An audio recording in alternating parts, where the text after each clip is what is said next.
কিছু লোকের চুলকানি হয়ে যায়, নবীকে কেন মিলাদ করা যাবে, কেন নবীর উপরে সালাম পড়ব, কেন এরে দাঁড়িয়ে সালাম পড়ি, কারো চুলকানি হয়ে যায়। নবীর মিলাদ আমরা শুধু করি না, অন্যান্য ধর্মের লোকেরাও করে। জোরে বলে সুবহানাল্লাহ। করেছে। আপনারা শুনেছেন হিন্দু ধর্মের অনেক বড় পণ্ডিত, নাম হচ্ছে তুলসী দাস। শুনেছেন নাম? তুলসী দাস, ইনি আমার নবীর মিলাদ লিখেছেন। মিলাদ, মিলাদ মানে কি? নবীর জীবনী লিখেছেন। কি লিখেছেন?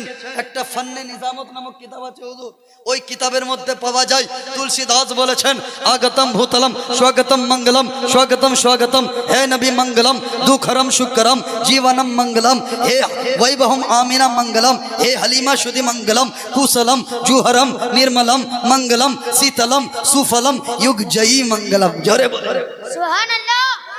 কি বলছে? আগতম যখন এসেছিলেন, ভূ মানে কি?